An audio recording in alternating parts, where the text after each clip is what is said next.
কল্প, আরে এখনো কি করছিস বলতো? মা, আমাকে কেমন লাগছে? খুব সুন্দর লাগছে, একদম প্রিন্সেসের মতো। এক মিনিট। মা, Perfect. সত্যি আমার মনে হচ্ছে খুব সিম্পল লাগছে আমায়। সিম্পল? কল্প, তুই আমার মেয়ে, দেখ একটু ভালো করে সিম্পলটা কি করে লাগছিস তুই বলতো? হ্যাঁ, এই ব্রাইডাল গেটআপে তোকে খুব সুন্দর দেখাচ্ছে। সত্যি? ব্যাস এক সেকেন্ড আমার মেয়ের জন্য কারোর নজর না লাগে। বাবা কোথায়? আমি বাবাকে জিজ্ঞেস করতে চাই। আরে বাবা, থামলে কল্প। রাজন, এই কাজটা ভালো হবে তো? এই কাজটা কালকের মধ্যে হয়ে যাওয়া দরকার, ঠিক আছে? আচ্ছা। আর একটা কথা, এই গেস্ট হাউসের পেন্টিং হবে, ওটার একটা বাজেট করো, কাজটা যেন ভালো হয়, ছেলের বাড়ি যেন কোনো অভিযোগ না করে। স্যার, আমি সব দেখে নেবো, আপনি কেন চিন্তা করছেন? বাবা গ্রেট, নাইস। বলো আমাকে কেমন লাগছে? ওফ ও হো, মা বলছে আমাকে সুন্দর লাগছে, কিন্তু I doubt। আচ্ছা, মা বলেছে তোকে সুন্দর দেখাচ্ছে। আমার মেয়ে, মা একেবারে ঠিক বলেছে, তোকে চাঁদের মতো লাগছে। Thank you. স্যার একদম ঠিক বলেছেন ম্যাম। দেখবেন এঙ্গেজমেন্ট পার্টিতে আপনি সবার মন জয় করে নেবেন। Wait a second. ভালো লাগছে, যাও। রাজন, এক মিনিট এসো। হ্যাঁ ম্যাম। হ্যালো, হ্যাঁ হ্যাঁ বলুন। কুলদীপ, বাংলোর ডিসপিউট এখনো পর্যন্ত সলভ হয়নি। এটা তোমার জন্য শেষ ওয়ার্নিং। পরের বার আর ফোন বাজবে না, তোমার মৃত্যু হবে। হুমকি দিচ্ছিস আমায়? এইসব কথায় আমি ভয় পাই না, বুঝলি? যা যা করার করে নে। কুলদীপ, কি এসব? এইসব কলস মজার হয় না কুলদীপ, আমি তোমাকে আগেই বুঝিয়েছিলাম, কিন্তু তুমি। Relax Mitali, relax. আমি ইতিমধ্যেই সিআইডিকে জানিয়েছি। আমি একটু ফ্রেশ হয়ে আসছি, ওকে? মেডিটেশন রুমে যাচ্ছি।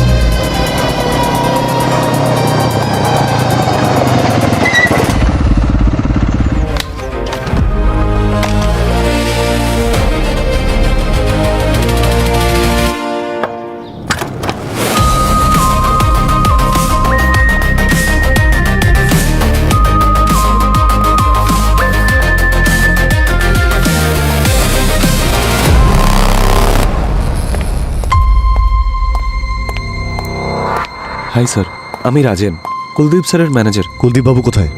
ওনার সঙ্গে আমার কথা আছে, খুব প্রয়োজনীয় কথা। স্যার আপনি আসতে একটু দেরি করে ফেলেছেন, যেটার ভয় ছিল সেটাই হয়েছে স্যার। হোয়াট? কোথায় উনি? আসুন স্যার।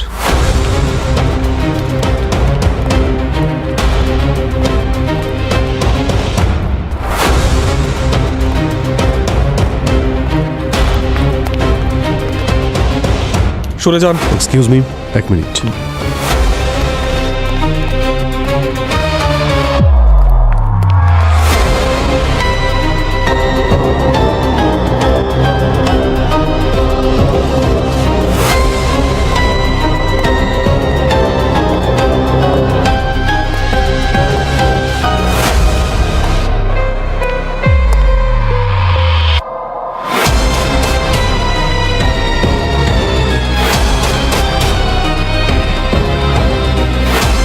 কখন হলো এটা? স্যার এই কয়েক ঘন্টা আগে।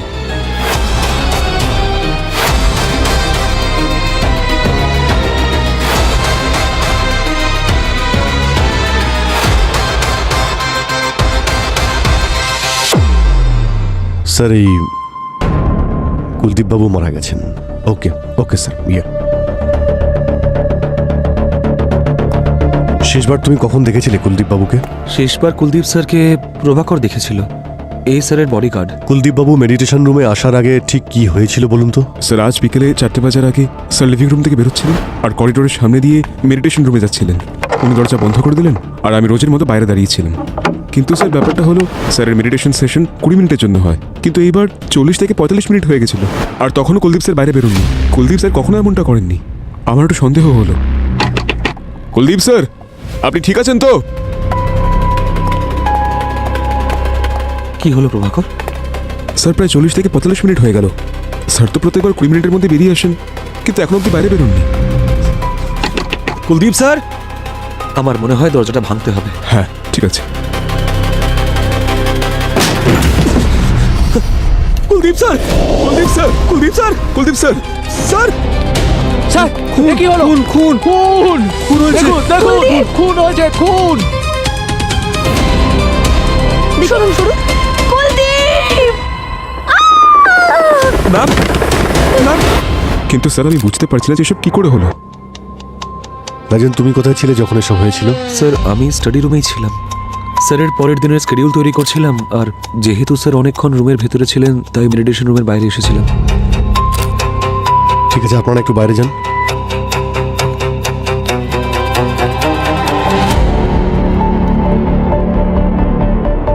পঙ্কজ, সচিন, সবার সঙ্গে একটু কথা বলো তো, দেখো যদি কিছু জানা যায়। এই এন্ট্রি অনুযায়ী তো অনেক লোক এসছে ভিতরে। হ্যাঁ স্যার, ওই কল্পনা দিদির এনগেজমেন্ট ছিল তো তো বাড়ি মেরামতি আর ডেকোরেশনের কাজ চলছিল, তাই অনেক লোক এসছে এবং গেছে। কারো এন্ট্রি মিস হয়নি তো? না স্যার, আমার অনেক বছরের এক্সপিরিয়েন্স স্যার, আমার চোখ এড়িয়ে কেউ যাওয়া আসা করতে পারবে না। আর যদি চোখ বন্ধ হয়ে যায় তখন? কি বলছেন কি স্যার? মানেটা হলো তুমি ডিউটি করছো, তুমি যদি ক্লান্ত হয়ে যাও, চোখ লেগে যায়, তখন এমন কিছু হয়েছে? না স্যার, আমি ডিউটির টাইমে কখনো ঘুমিয়ে পড়ি না। বাংলোতে ঢোকার আর কোনো রাস্তা আছে? এই একটাই রাস্তা আছে স্যার। রুমের ভিতরে যাতায়াত করার জন্য শুধু এই একটাই মাত্র দরজা আছে, আর তার বাইরে বডিগার্ড প্রভাকর দাঁড়িয়েছিল। আর স্যার দরজাটা ভিতর থেকে বন্ধ ছিল। আর ভিতরের তো কোনো সিক্রেট রাস্তাও তো দেখতে পাচ্ছি না, শুধু এখানে একটা জানালা আছে, তার মধ্যেও গ্রিল লাগানো আছে। আচ্ছা একটা কথা বলো, ওই 40 থেকে 45 মিনিটের মধ্যে ঘরের মধ্যে কেউ এসেছিল অথবা বাইরে গিয়েছিল, অথবা তুমি দরজা ছেড়ে বাইরে কোথাও গিয়েছিলে? না স্যার, আমি দরজা থেকে একবারের জন্য নড়িনি। না কেউ ভেতরে এসেছে আর না কেউ বাইরে গেছে। স্যার, তাহলে খুনটা হলো কি করে, আর কেই বা করেছে? আর এই ঘরের মধ্যে এমন কোনো সিক্রেট জায়গাও নেই যেখানে কেউ লুকোতে পারে। আচ্ছা, এখানে পেইন্টের স্মেল আসছে না? স্যার এখানে তো রেনোভেশনের কাজ হচ্ছে, সেখান থেকেই আসছে নিশ্চয়ই। না, ভিতরে এইদিকে না, এই জানালা থেকেই আসছে মনে হচ্ছে। এই এই কিছুদিন আগেই বোধহয় পেইন্ট হয়েছে। স্যার, আরে স্যার এই দেখুন, স্যার এই কুলদীপ বাবুর মুখে, হাতে আর আঙুলে অ্যারোমা অয়েলের প্যাচেস রয়েছে। কিন্তু আরোমা অয়েল তো এখানে রয়েইছে অনেকটাই, আর তাছাড়া আরোমা অয়েলের বটলও তো এখানে রাখা আছে, আর এই আরোমা অয়েল হয়তো রাখতে গিয়ে ওনার হাতে লেগে গিয়ে থাকবে। কিন্তু স্যার কেউ মুখে কেন অ্যারোমা অয়েল লাগাবে? এই অয়েলটা কুলদীপ বাবু নিজের মুখে লাগাননি, এটা খুনি লাগিয়ে দিয়েছে। কিভাবে স্যার? এই দেখো, জানালার অবস্থা দেখেছো? এই যে এই খুনি এখানে এই জানালা দিয়ে ভিতরে আসে। সে যখন দেখে কুলদীপ বাবু এখানে মেডিটেশন করছেন, পিছন থেকে সে কিছু দিয়ে আঘাত করে। ওনার মুখটা হয়তো চেপে ধরেছিল, আর হাতাহাতি করার সময় হয়তো ওই পেইন্ট এনার মুখে লেগে যায়, আর হয়তো ওনার মুখ থেকে পেইন্টটা তোলার জন্যে ওই খুনি আরোমা অয়েল ইউজ করেছিল। ওনার হাতেরও পেইন্ট তোলে আর মুখেরও পেইন্ট তোলে, আর হয়তো কুলদীপ বাবুর বডি থেকে সোনাগুলো নিয়ে চলে যায়। সোনা? এই দেখো, ছবিতে দেখো, এই গলায়, এই যে গলায় চেন আছে, হাতে ব্রেসলেট আছে, কিন্তু এখন এনার বডিতে ব্রেসলেট, চেন কিছুই নেই। স্যার মেনে নিচ্ছে যে খুনি এই জানলা দিয়ে এসেছে, কিন্তু ঘরটা তো সব থেকে উপরে, আর এই দেওয়ালটাও প্লেন, কোনো সাপোর্ট নেই যেটা বেয়েও উঠে আসবে। তাহলে ও উপরে উঠলো কি করে? নিচে থেকে আসেনি যখন, হয়তো উপরে ছাদ থেকে এসেছে। ছাদ থেকে কোনো দড়ি টড়ির সাহায্যে ভিতরে আসে, কুলদীপ বাবুকে খুন করে, আর তারপর ছাদের ওপর থেকেই পালিয়ে যায়। আচ্ছা রাজেন, এটা বলো যে বাড়িতে যে ডেকোরেশন আর পেন্টিং এর কাজ চলছে, সেই কাজে কি কেউ সুপারভাইজ করছে? ইয়েস স্যার, কুলদীপ স্যারের ওয়াইফ মিতালি ম্যাডাম।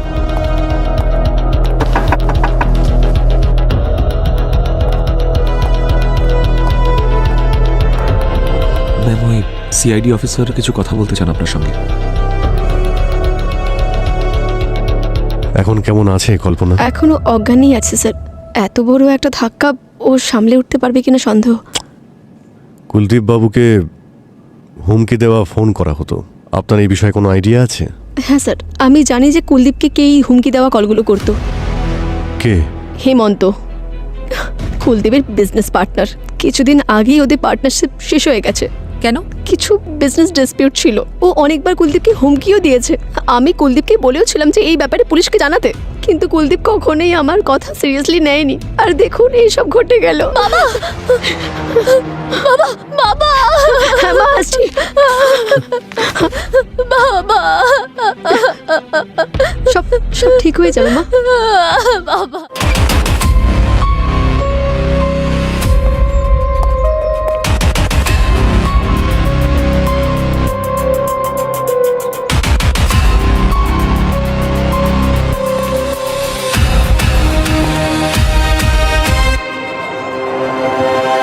স্যার, টেরেসে তো কোনো দড়ি দেখলাম না, না কোনো ছেঁড়া দড়ি বা কোনো হুঁক, কিচ্ছু না। কিন্তু হ্যাঁ, এই যে ওয়ার্কার্সদের বাথরুম আছে, ওখানে বাঁশ, সিঁড়ি, পেন্টিংয়ের জিনিসপত্র ওইসব রয়েছে। ওপর থেকে যখন আসেনি তো নিচ থেকে এসেছিল। নিচে ওই সিঁড়ি আর বাঁশগুলো তো রাখাই ছিল। এখন এটা খোঁজ নিতে হবে যে কে এসেছিল, খুনটা কে করেছে। স্যার, উনি মিস্টার নকুল, এই বাংলো রেনোভেশনের কন্ট্রাক্ট ইনিই দিয়েছিলেন। নকুল, তুমি তো এখানকার ইনচার্জ। আচ্ছা, তুমি কি এটা জানতে না যে ওই মেডিটেশন রুমের গ্রিলটা ওটা ভালো মতো লাগানো ছিল না? স্যার, ওই মেডিটেশন রুমের জানলায় গ্রিল ছিলই না। ওর জন্য পাখিগুলো ভেতরে ঢুকে যেত আর মেডিটেশন রুমটা নোংরা করে দিত। কুলদীপ স্যার খুব বিরক্ত হয়েছিলেন আর মিতালি ম্যাডাম বলেন যে গ্রিল লাগিয়ে দিতে। আরে হ্যাঁ, কিন্তু গ্রিলটা তো ঠিকঠাক লাগাতে হবে। আসলে স্যার, ওয়েল্ডিং শুধু বাকি ছিল, গ্রিল লাগানো হয়ে গিয়েছিল যাতে পাখিগুলো না ভেতরে আসতে পারে। আচ্ছা ঠিক আছে, এই গ্রিলের কাজ কে করেছে? এই পেন্টিং এর কাজ কে করছিল? স্যার, যজ্ঞু। যাও ডেকে আনো ওকে। স্যার, ওই যজ্ঞু আজ কাজে আসেনি। আমি সকালে ওকে ফোন করেছিলাম কিন্তু ওর ফোনটা সুইচ অফ আছে। ওর নাম্বার কি? হ্যাঁ, এই যে। The number you're calling is currently switched off. Number তো অফ বলছে স্যার। আচ্ছা, এমনটা নয় তো আজকে এসেছিল কিন্তু তুমি ওকে দেখোনি? ওয়াচম্যানকে ডেকে আনো, যাও। স্যার,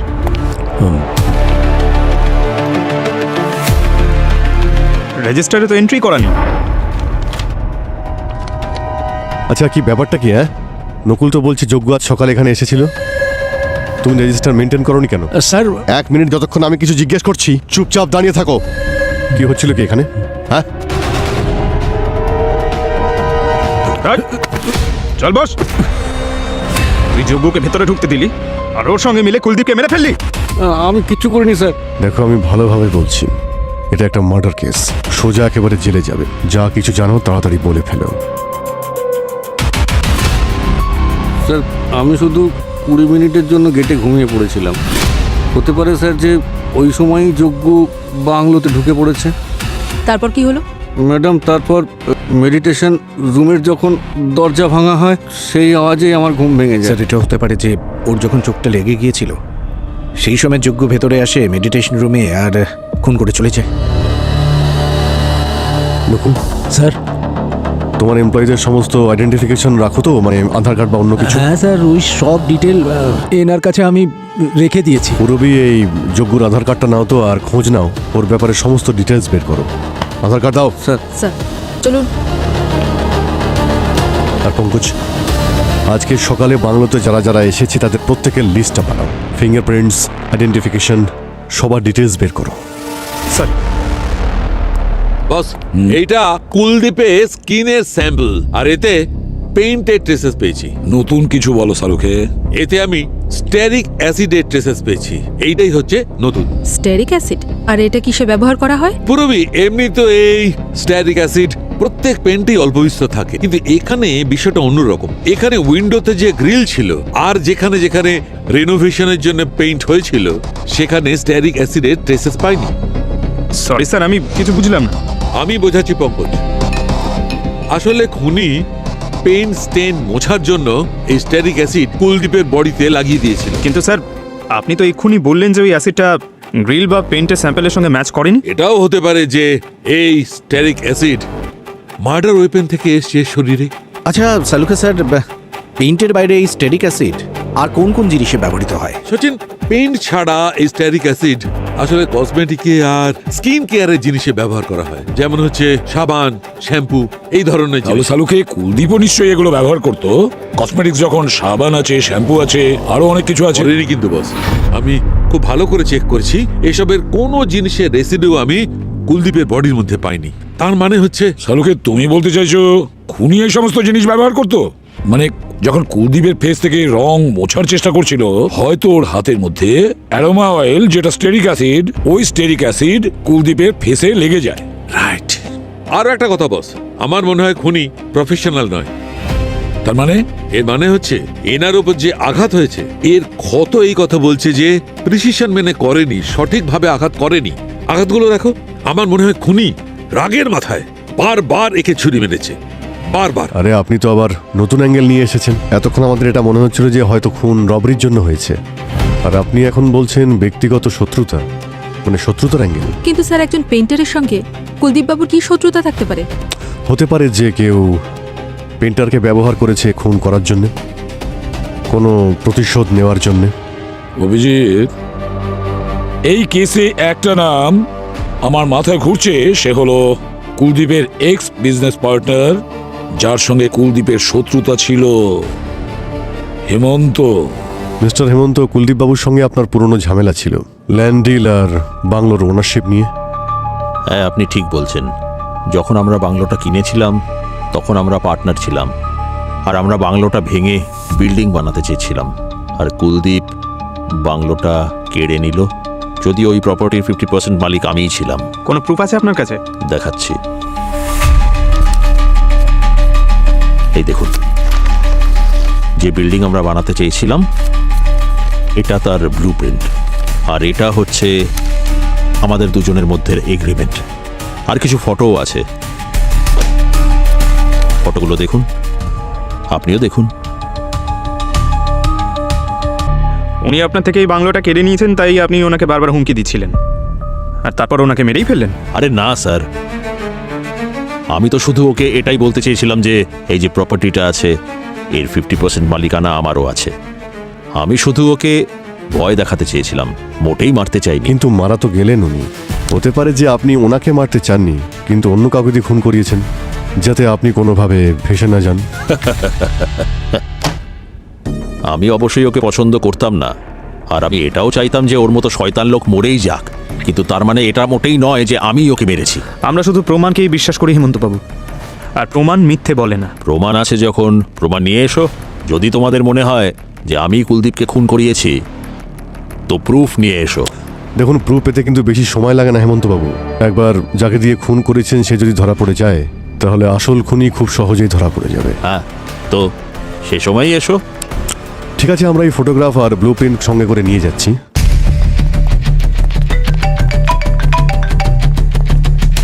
হ্যাঁ পূরবী, গ্রেট। কোথায়? হ্যাঁ ঠিক আছে, যাচ্ছি যাচ্ছি। যজ্ঞর খোঁজ পাওয়া গেছে, ওর সঙ্গে আমি দেখা করে আসছি। তুমি হেমন্তর ব্যাপারে খোঁজ নাও, আর কুলদীপের ফোন রেকর্ডও চেক করো, ঠিক কারা কারা ওর পিছনে পড়েছিল। স্যার। হ্যাঁ হ্যালো, আরে আমি বলছি, তোমার স্বামী। হ্যাঁ, আরে ব্যাপারটা হলো নতুন ফোন নিয়েছি, আর এটা হচ্ছে আমার নতুন নাম্বার, সেভ করে নিও, ঠিক আছে? আর কাউকে একদম দেবে না নাম্বারটা, ঠিক আছে? আর শোনো, আজ আমি প্রথমবার প্লেনে চড়তে চলেছি। কি যজ্ঞবাবু, একটু সময় আছে আপনার কাছে? আমাদের একটু কথা রয়েছে। কে আপনারা? আমি অচেনা মানুষের সঙ্গে কথা বলি না। আরে আমরা অচেনা লোক নই, তোমার শ্বশুর বাড়ির লোক। শ্বশুর বাড়ি আমার? সিআইডি থেকে। সিআইডি? কি হয়েছে স্যার? কিছু না, এই নতুন ফোন, নতুন নাম্বার, প্লেনের টিকিট। হ্যাঁ, না না, অবাক হয়েও না, আর এইসব কেনার জন্য তো ফটো আইডি লাগে, আর ফটো আইডির জন্য তুমি আধার কার্ড ব্যবহার করেছো, ব্যাস এটাই ভুল করে ফেলেছো। তোমার আধার কার্ডের উপরেই কিন্তু আমাদের নজর ছিল। চলো শ্বশুর বাড়ি যাই আমরা। হ্যাঁ শ্বশুর বাড়ি না। আরে আরে তোমরা কেন দাঁড়িয়ে আছো? সব কাজ কি সিনিয়র করবে নাকি? যাও যাও, তাড়াতাড়ি যাও।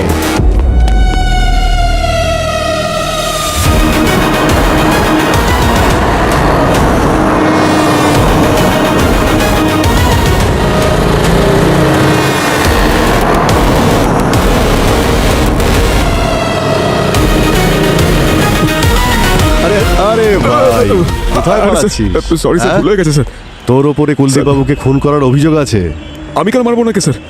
আমার তো কোনো শত্রুতা নেই আরে ওনার সাথে। শত্রুতা নয়, বন্ধুত্ব আছে, শুধুমাত্র টাকার জন্য। স্যার আপনারা আমাকে ফাঁসাচ্ছেন স্যার খুনের কেসে। ভাসাচ্ছি না, তোর আঙুলের ছাপ না মেডিটেশন রুমের জানলা থেকে পাওয়া গেছে, বুঝলি? ওটা তো স্যার এই কারণে, কারণ কি আমি ওই জানলাগুলো রং করেছি আর স্যার। বুঝে শুনে তুই গ্রিলটা ঠিকঠাক লাগাসনি, যা তুই গ্রিল সরিয়ে তুই ভেতরে ঢুকতে পারিস আর খুন করে বাইরে বেরিয়ে যেতে পারিস। না না স্যার, আমাকে এটা করার জন্য বলা হয়েছিল। ওখানে আসলে কিছু শোল্ডারিং এর কাজ বাকি ছিল আর একটা পেন্টের কোটিং হওয়া বাকি ছিল, এই জন্য এরকম ছেড়েছিলাম। তুই কাল তাহলে কাজে কেন আসিসনি? স্যার আমি এসেছিলাম স্যার, কিন্তু একটু দেরি হয়ে গেছিল।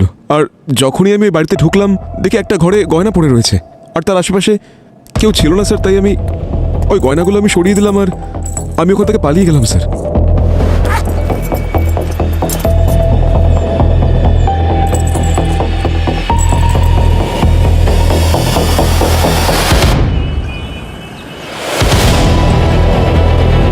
স্যার এটা তো সেই জুয়েলারি যেটা কুলদীপ বাবুর কাছ থেকে চুরি হয়েছে। কি এসব? আমি তো বলছি স্যার চুরি করেছি, কারণ খুন করিনি স্যার। আমি ওখানে কুলদীপ বাবুর মৃত্যুর পরে পৌঁছেছিলাম স্যার, দিব্যি করে বলছি স্যার। স্যার আমি সিসিটিভি ফুটেজ চেক করেছি বাংলোর বাইরের একটা এটিএম থেকে। এই যোগ্য একদম ঠিক বলছে স্যার, ও তো মার্ডারের পরে বাংলোর দিকে যাচ্ছিল। তাহলে এর একটাই মানে দাঁড়ায় যে যজ্ঞ খুনি হতেই পারে না। যদি যজ্ঞ খুনি না হয় তাহলে খুনি কে? আচ্ছা গ্রিলেও আমরা কোনো ফিঙ্গারপ্রিন্টস পাইনি। প্রভাকর এটা বলেছিল যে ও মেডিটেশন রুমে কাউকে ঢুকতে বা বেরোতে দেখেনি। আর কেউ যদি গ্রিল বা উইন্ডো দিয়ে না ঢুকে থাকে তাহলে বন্ধ ঘরের মধ্যে ঢুকে কুলদীপকে মেরে এত সহজে বাইরে বেরোতে পারে কি করে? সেটাই তো। স্যার হ্যাঁ স্যার আমি কুলদীপের কল রেকর্ড চেক করেছি। ওনার কাছে লাস্ট কল 4টের সময় এসেছিল স্যার, হেমন্তর কল করার পরে, যখন মেডিটেশন রুমে ছিল। কার কল এসেছিল? মিতালির স্যার। এই মিতালি কেন কুলদীপকে ফোন করেছিল? আর সেটাও মেডিটেশনের টাইমেই। স্যার হতে পারে মিতালি ফোন করেছিল মেডিটেশন রুমে আসার জন্য, আর কুলদীপ বাবু না করতে পারেননি, এই সুযোগেই ও ঘরের ভিতর ঢোকে ওনাকে খুন করে বেরিয়ে যায়। কিন্তু প্রভাকর বলছিল যে ও তো রুমের বাইরেই ছিল, ও কাউকে ভেতরে ঢুকতে বা বাইরে বেরোতে দেখেনি। পঙ্কজ, এরকম খুন কারোর সাহায্য ছাড়া হয় না, কেউ না কেউ তো সঙ্গে আছেই। হতে পারে প্রভাকর আর মিতালি একসঙ্গে করেছে। আরও একটা কথা স্যার, এই কুলদীপ মারা যাওয়ার পর বিজনেস আর প্রপার্টি তো মিতালির নামই হওয়ার কথা ছিল। আচ্ছা তাহলে এই ব্যাপার। তাহলে অভিজিৎ ডেকে নাও ওদের দুজনকে বিউরোতে, জানা তো যাবে যে প্রভাকর আর মিতালি দুজনে মিলে কোন জট পাকাচ্ছে। মা কোথায় যাচ্ছ? বাবু আমি অফিসে যাচ্ছি। অফিস কেন? একটা খুব দরকারি কাজ আছে। তোমার বাবা যদি থাকতো তাহলে আমি যেতাম না, উনিই যেতেন। কিন্তু এখন বাবা তো নেই না, আমাকেই তো যেতে হবে। বলো, আমাকেই অফিসে যেতে হবে। তাড়াতাড়ি এসো মা প্লিজ। হ্যাঁ দেখো রাজেনও এসে গেছে। এক কাজ করো, তুমি ওর সাথে ঘরে বসে কথা বলো, আমি খুব তাড়াতাড়ি চলে আসবো, কেমন?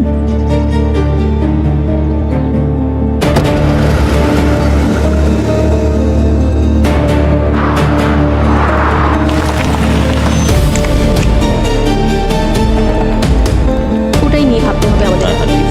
হ্যাঁ কি ব্যাপার মিতালি দেবী, খুব তাড়াতাড়ি বিজনেস সামলাতে চাইছেন? হ্যাঁ স্যার, আমার হাজব্যান্ড কুলদীপ, উনি বিজনেস ডিল করার সময় কিছু ভুল হয়ে গেছিল, ব্যাস সেগুলোর ব্যাপারে ডিসকাস করছিলাম। ডিসকাস করছিলেন নাকি শেষ করতে এসেছিলেন এখানে? এসব কি বলছেন আপনি? না, স্বামী মারা যেতেই তার শত্রুর সঙ্গে বন্ধুত্ব করতে চলে এসেছেন আপনি। বন্ধুত্ব নয় স্যার, উনি এখানে বিজনেস ডিল করতে এসেছেন। আপনার সঙ্গে পরে কথা বলছি মিস্টার হেমন্ত। মিতালি দেবীকে এখন কয়েকটা প্রশ্ন জিজ্ঞেস করব। আপনি দয়া করে একটু বিরতে আসবেন। আসুন আসুন, চলুন। চলুন।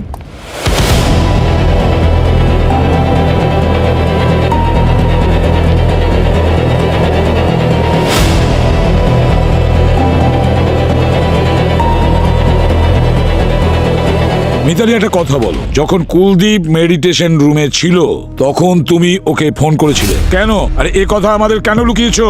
অদ্ভুত তো, ওই কল আর এই কিসের সাথে কি সম্পর্ক হতে পারে? সম্পর্ক আছে কি নেই সেটা আমরা ডিসাইড করব মিতালি দেবী। আমি তো বলছি যে তুমি প্রভাকরের সঙ্গে হাত মিলিয়ে কুলদীপকে খুন করেছো। প্রভাকর, তুমি এরকম কেন করলে? নিজের বসকে তুমি খুন করলে? দেখো, মিথ্যে বলো না, তোমার ফিঙ্গারপ্রিন্ট কিন্তু আমরা বডির ওপর থেকে পেয়েছি। স্যার আমি মারিনি স্যার, আর আমি ওনাকে কেন মারবো? আর ফিঙ্গারপ্রিন্ট যখন আমি ওনাকে ছুঁয়েছিলাম তখন লেগে গেছে হয়তো। তাহলে মিতালি ম্যাডাম কেন বললেন যে তোমার সঙ্গে তোমার বসের নাকি খুব ঝামেলা হয়েছিল? তুমি ওনাকে মেরে ফেলার হুমকি দিয়েছিলে? না স্যার, এমন তো কোনো ঝগড়া হয়নি আমাদের। উনি মিথ্যে বলছেন। মিথ্যে কেন বলতে যাবে? স্যার উনি আমাকে ফাঁসাতে চাইছেন, আর আমার তো সম্পূর্ণ সন্দেহ আছে যে উনি স্যারের খুন করেছেন। এটা কেন? কারণ স্যারের মরে যাওয়ার পর মিতালি ম্যাডাম স্যারের সবকটা ব্যবসা তার নিজের নামে করে নিয়েছে। স্যার আমার না সম্পূর্ণ সন্দেহ আছে যে টাকার জন্য মিতালি ম্যাম স্যারকে মেরে ফেলেছেন। আমি কুলদীপকে কল করেছিলাম কারণ আমি কুলদীপকে মনে করাতে গেছিলাম আমাদের সম্বন্ধী আসছে, তাকে নিয়ে আসার জন্য এয়ারপোর্ট যেতে হতে পারে। বাহ বাহ বাহ, আবার একটা নতুন গল্প। তাহলে যখন কুলদীপ খুন হয় তখন তুমি কোথায় ছিলে? আমি আর আমার মেয়ে কল্পনা, আমরা দুজন ভিডিও কলে ছিলাম ইভেন্ট ম্যানেজমেন্ট কোম্পানির ম্যানেজারের সাথে। স্যার 2 মাস বাদেই আমার মেয়ের বিয়ে হতে চলেছে। বিয়ের প্রস্তুতির জন্যই আমরা কথা বলছিলাম। আপনারা যদি চান তাহলে ম্যানেজারের সাথে ক্রস চেক করতেই পারেন। সে আমরা ক্রস চেক করেই নেব মিতালি দেবী, কিন্তু যতক্ষণ না আমাদের ইনভেস্টিগেশন সম্পূর্ণ হচ্ছে আপনি শহর ছেড়ে বেরোতে পারবেন না, বুঝলেন আপনি?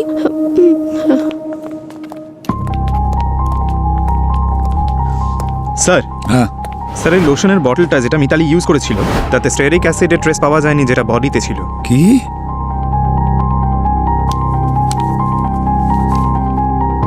অভিজিৎ, এটা যে দেখছো এই ব্লুপ্রিন্ট, এটা পুরনো বাংলোর ব্লুপ্রিন্ট যেটা হেমন্ত আমাদের দিয়েছে। এবারে এই ব্লুপ্রিন্টে দেখো, বাংলো আর মেডিটেশন রুম অ্যাটাচ করা ছিল, কানেক্টেড ছিল, কিন্তু এখন এই দেখো, এটা এখন কানেকশন চলে গেছে, ওয়াল তৈরি হয়েছে।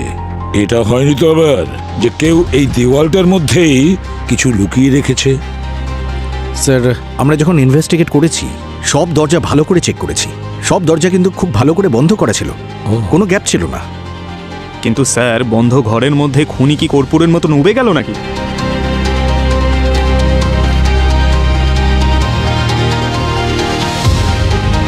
এটা হতে পারে কি এই বন্ধ রুমে কেউ আদৌ আসেইনি, বা কেউ গেছে?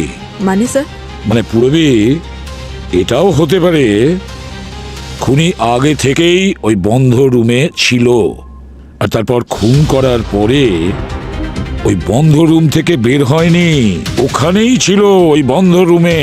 স্যার একটু ডিটেলসে বলুন না প্লিজ স্যার। পঙ্কজ, এটা হলো ওই বাংলোর পুরনো ফটোগ্রাফ, যে বাংলোটা সেল করার ছিল। আর এটা হলো ওই রুমের এখনকার কারেন্ট ছবি, ক্রাইম সিনের রিসেন্ট ফটোগ্রাফ।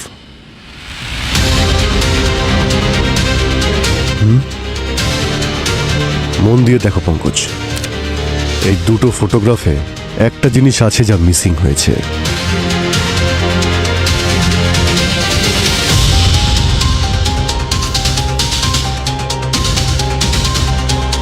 ও আচ্ছা, বুঝেছ পঙ্কজ? যদি আমরা এই বাংলোর পুরনো ফটোগুলো না দেখতাম তো খুনির আসল উদ্দেশ্য কি সেটা জানতেই পারতাম না। এই ফটোগ্রাফে এখানে একটা স্ট্যাচু ছিল, সেই স্ট্যাচুটা কোথায় মিতালি দেবী? ওই স্ট্যাচুর কথা আমাকে কুলদীপ বলেছিল যে ওই স্ট্যাচুটা ড্যামেজ। হ্যাঁ স্যার, মনে পড়েছে। কুলদীপ স্যার আমাকে বলেছিলেন ওই মূর্তিটা রিপেয়ার করানোর কথা। এই মূর্তিটা ভেঙে গেছে, এটা রিপেয়ার করতে দাও। আচ্ছা স্যার। এখন সেই স্ট্যাচুটা কোথায়? স্যার ওই স্ট্যাচুটা আমি গ্যারাজে রেখে দিয়েছিলাম। নিয়ে এসো।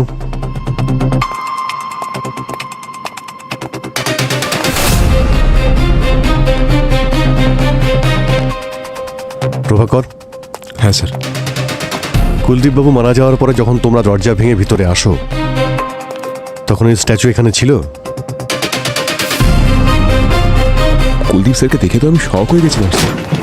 আমি তো সেটা খেয়ালই করিনি যে স্ট্যাচু ওখানে ছিল নাকি ছিল না। স্ট্যাচু এখানে ছিল আবার ছিলও না। তার মানে স্যার? মানে এটাই যে খুনি এখানে স্ট্যাচু হয়ে দাঁড়িয়েছিল। ও নিজেকে স্ট্যাচুর মতো সেম পেইন্ট করে আর কাপড় জড়িয়ে দাঁড়িয়ে পড়ে, আর তারপর কুলদীপবাবুর জন্য অপেক্ষা করে। আর যখন এখানে কুলদীপবাবু মন দিয়ে মেডিটেশন করছিলেন, তখন হঠাৎ করে ওনার পিছন থেকে আসে, ওনাকে খুন করে, তারপরে আবার স্ট্যাচু হয়ে দাঁড়িয়ে পড়ে। আর যখন বাড়ির লোক ওয়ার্কার স্টাফটা এখানে ঢোকে, তখন ও বডি থেকে চাদরটা সরায়, আর তারপর সবার ভিড়ের মধ্যে মিশে যায় আর বাইরে বেরিয়ে যায়। তারপরে ও ওয়ার্কার্সদের বাথরুমে যায়, গায়ের রং মুছে, তারপর কাজে লেগে যায় যেন কিছুই হয়নি। এই কাপড়েও একই ব্রোঞ্জ কালারের মার্কস আছে, ঠিক যেমন এই স্ট্যাচুতে আছে। আর এই কালারটাই খুনির ছুরিতেও ছিল। এই কালারের মধ্যেই থাকে স্টেরিক অ্যাসিড। স্টেরিক অ্যাসিড পাওয়া যায় কসমেটিক পেন্টে, আর এই স্টেরিক অ্যাসিডই কুলদীপবাবুর বডিতে ছিল। মানে খুনির হাইট আর স্ট্যাচুর হাইট সেম হতে হবে।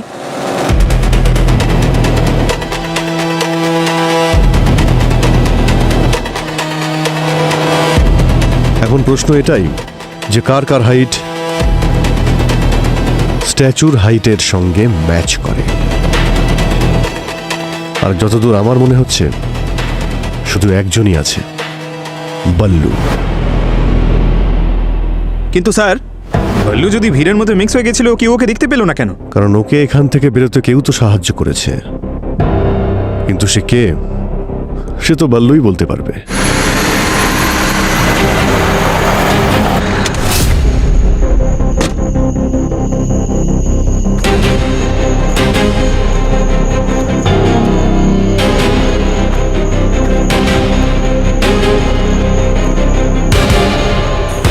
হাই, ঠিক আছে তো? এটা হচ্ছে তোমার কাজের লাস্ট ইনস্টলমেন্ট। Thank you. একটা কথা মাথায় রেখো, সিআইডি কিন্তু জানতে পেরে গেছে যে কুলদীপ স্যারের মার্ডারের পেছনে তোমার হাত আছে। তাই অ্যাজ সুন অ্যাজ পসিবল এই শহরটা ছেড়ে তুমি চলে যাও। ঠিক আছে, চলো এগোলাম।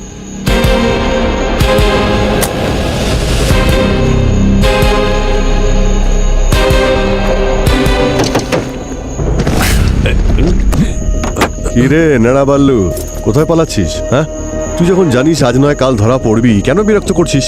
স্যার, আমি কিছু করিনি। তুই কি করেছিস আর কি করিসনি সব জানি আমরা। কোথায় পালাচ্ছিলি? হ্যাঁ, এতগুলো টাকা কে দিয়েছে তোকে? আপনারা আমাকে ধরলেন কি করে? এই টেম্পুর পিছু নিয়ে, বুঝেছিস? এটা তোর বন্ধু টেম্পো না যে পেন্ট করে, যে তোকে ওই পেন্টটা দিয়েছিল? হ্যাঁ,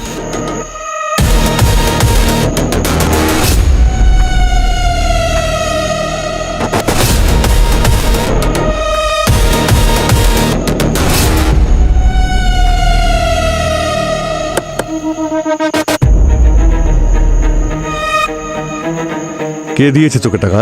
এই বল। হ্যাঁ সচিন, কি?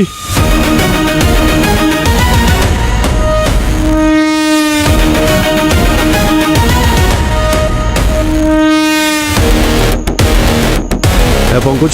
স্যার, রাজেন মরে গেছে স্যার।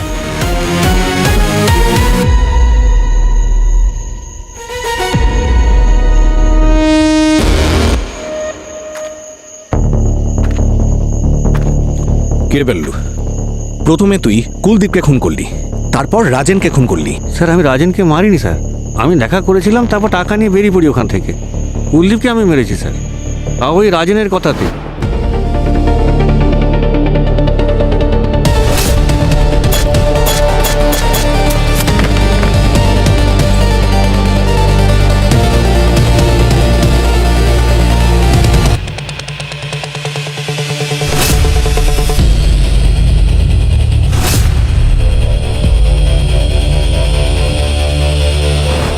রাজেনের কথায় যদি ও কুলদীপ বাবুকে খুন করে থাকে, তাহলে রাজেনকে কে খুন করলো? মানে এমন কেউ আছে যে চায় না রাজেন আমাদের হাতে ধরা পড়ুক। আসল খুনি কিন্তু এখনো ঘুরে বেড়াচ্ছে। বস বস, টেস্ট রিপোর্টে জানা গেছে যে রাজেনের মৃত্যু বিষের কারণেই হয়েছে। একটা রেজিন বেস কম্পাউন্ড পাওয়া গেছে যা লিপ বামে মেশানো ছিল। তার মানে যে খুন করেছে সে জানতো যে রাজন লিপ বাম ব্যবহার করত। স্যার, হ্যাঁ, রাজনের ল্যাপটপ পেয়েছি, তাতে পাসওয়ার্ড রয়েছে, ওটা ক্র্যাক করার চেষ্টা চলছে। কিন্তু ল্যাপটপ ব্যাগে একটা গিফট বক্স পেয়েছি, এতে একটা ডায়মন্ড পেন্ডেন্ট আছে। বিল পেয়েছি, রাজনই এটা কিনেছিল। কিন্তু ইন্টারেস্টিং বিষয় যে এই ডায়মন্ড পেন্ডেন্টে যে ইনিশিয়ালটা আছে সেটা হলো এম। এম, বাহ বাহ বাহ, এম। অভিজিৎ, এই কেসে শুধু এমন একজন আছে যার নাম এম দিয়ে শুরু হয়, Mitali. Thank you so much for your service. আজ থেকে আপনাদের সবার ছুটি, কারণ আমরা এই বাড়ি ছেড়ে কি হলো মিতালি দেবী, এসব লাগেজ টাগেজ গুছিয়ে আপনি যাচ্ছেনটা কোথায়? আসলে স্যার, আমি আর কল্পু আমরা আমাদের পুরনো বাড়িতে যাচ্ছিলাম, কারণ কুলদীপের মারা যাওয়ার পর আমাদের এই বাড়িতে থাকাটা একটু মুশকিলের হয়ে যাচ্ছে। আর এটা করলে কল্পনারও একটু চেঞ্জ হয়ে যাবে। এমনিতে পুরনো বাড়ি আপনাদের দুজনের মধ্যে একজনই যাবে, আর দ্বিতীয়জন যাবে জেলে। জেল? রাজেনকে খুনের অপরাধে। কি? রাজেনেরও খুন হয়ে গেছে? আর যে গাড়িতে আমরা রাজনের ডেড বডি পেয়েছি সেই গাড়িতে আমরা একটা পেন্ডেন্ট পেয়েছি, আর আমাদের সন্দেহ এই পেন্ডেন্টটা তারই, যে রাজনকে খুন করেছে আর তার সঙ্গে রাজনের অ্যাফেয়ার চলছিল। আর এই পেন্ডেন্টে যে ইনিশিয়াল আছে সেটা হলো এম। তাহলে খুনি এমন কেউ যার নাম এম দিয়ে শুরু হয়। আরে স্যার, এম দিয়ে হাজারটা নাম হয়। আপনার এমনটা কেন মনে হচ্ছে যে এম দিয়ে শুধু মিতালিই হয়?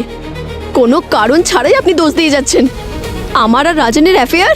না, আমরা সেটা বলিনি, আমরা তো মানে এরকম সন্দেহ করছিলাম। তারপর আমরা রাজনের ল্যাপটপ পাই, আমরা ওটাকে ক্র্যাক করি, তো ওই ল্যাপটপ থেকে আমরা সব জানতে পেরে যাই। ও নিজে সব ফিলিংস ল্যাপটপে লিখে রেখেছিল। অনেকগুলো লাভ লেটার্স তো ছিল যেগুলো মেল করেনি।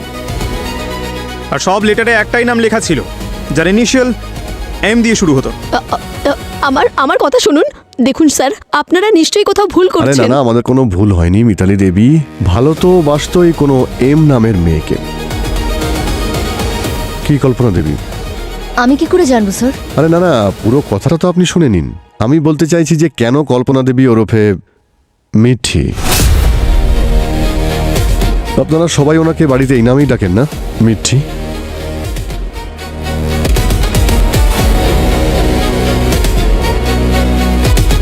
আমরা তোমার কলেজের লকার থেকে এই বিষের শিশিটা পেয়েছি। এটা সেই বিষ যেটা তুমি রাজনের লিপ বামে মিশিয়েছিলে। ব্যাস, অনেক হয়ে গেছে কল্পনা।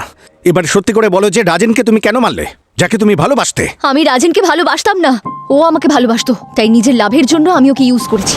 মিঠিকে আমি যখনই আমার মনের কথা বলতে যাই, জানি না কেন ঘাবড়ে যাই। বুঝতেই পারি না কি করে বলবো ওকে যে আমি ওকে ভালোবাসি।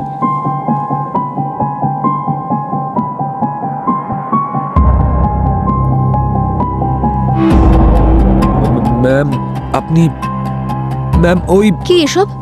কিছু না ম্যাম, মিসআন্ডারস্ট্যান্ডিং। আমি এমনি একটু টাইপ করছিলাম আর কি।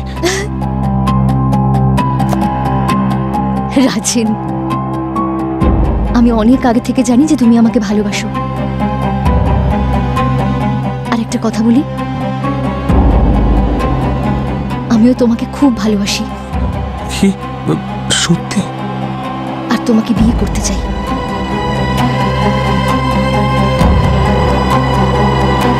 কিন্তু কি করে হবে? কিন্তু কি হয়েছে? তুমি কাঁদছো কেন? বাবা আমাদের বিয়েটা মেনে নেবে না। বাবা আমার বিয়ে নিজের পছন্দের ছেলের সঙ্গে করতে চায়। আর জানো, আমার বিয়েটা বাবার কাছে একটা বিজনেস ডিল। আরে তুমি অকারণেই টেনশন নিচ্ছ। আমি আছি তো, আমি যাব কুলদীপ স্যারের কাছে বিয়ের প্রস্তাব নিয়ে। না রাজেন, তুমি বুঝতে পারছো না। বাবা আমাদের সম্পর্কটা মেনে নেবে না, আর যদি বাবা না মানে আমি বাঁচবো না। তাহলে কি করব আমরা? একটা রাস্তা আছে। কি? বাবাকে মরতে হবে। কি? তবেই আমরা একসঙ্গে থাকতে পারবো। না না, এটা সম্ভব নয়। কি বলছো তুমি এসব? তুমি কি থাকতে পারবে আমাকে ছাড়া? আমি থাকতে পারবো না। দেখো, তুমি কেন বুঝছো না। বুঝতে পারছো না যে আমি তোমাকে ছাড়া বাঁচতে পারবো না, আর আমি কাউকে বিয়েও করতে পারবো না? আচ্ছা ঠিক আছে, আমি সবাইকে। ঠিক আছে, তুমি যখন বলছো আমি দেখছি কি করা যায়। আমি রাজেনকে ব্যবহার করেছি যাতে বাবা জোর করে আমার বিয়ে না দিতে পারে। রাজেন বাল্লুর মাধ্যমে বাবাকে খুন করেছে, কিন্তু যখন আমি জানতে পারলাম যে রাজেনও এক্সপোজ হতে চলেছে, তখন আমি ওকেও রাস্তা থেকে সরিয়ে দিলাম, নইলে আমিও ধরা পড়তাম। কিন্তু রাজেনকে তুমি বিয়ে করতে চাইছিলে না কেন? আমি কাউকে বিয়ে করতে চাইনি, বাবার ছেলে হতে চেয়েছিলাম, বাবার বিজনেস, বাবার এম্পায়ারকে বাড়াতে চেয়েছিলাম। কিন্তু বাবার চিন্তা ভাবনা অনেক ছোট ছিল। একজন মেয়ে পড়াশোনা করে বিয়ে করবে, আমি এই মানসিকতাটা বদলাতে চাইতাম, আর আমি অনেক চেষ্টা করেছি। কিন্তু বাবার জন্য যেন আমি একটা বিজনেস ডিল ছিলাম। তাই তো মা, স্যার, আমাদের মেয়েদের কোনো নিজস্ব লাইফ নেই নাকি? নিজের অস্তিত্ব, নিজের ইচ্ছে কিচ্ছু নেই নাকি? সারা জীবন শুধু ছেলেদের কথা শোনো, এটা কর, ওটা কর, এটা করিস না, ওটা করিস না, সব সময়। আমারও একটা লাইফ আছে, নিজের জীবনটাকে নিজের মতো বাঁচতে চাইতাম। চাইতাম যে যেটা আমি করতে চাই সেটাতে যেন সাপোর্ট করা হয়। আমাদেরও বলার অধিকার আছে, নিজের মতো করে জীবন বাঁচার অধিকার আছে। কল্পনা, অধিকার আছে, আর আজকালকার দিনে অধিকার সবার আছে। হ্যাঁ, তোমার বাবার মতো মানুষের সঙ্গে তোমার অধিকারের লড়াই লড়তে হলে তারও রাস্তা আছে, কিন্তু যে রাস্তা তুমি বেছেছো সেটা ভুল। তোমার এই সিদ্ধান্তই তোমার পুরো জীবনটাকে শেষ করে দিল। এবার তোমার বাকি জীবনটা জেলের মধ্যেই বসে কাটাতে হবে তোমাকে।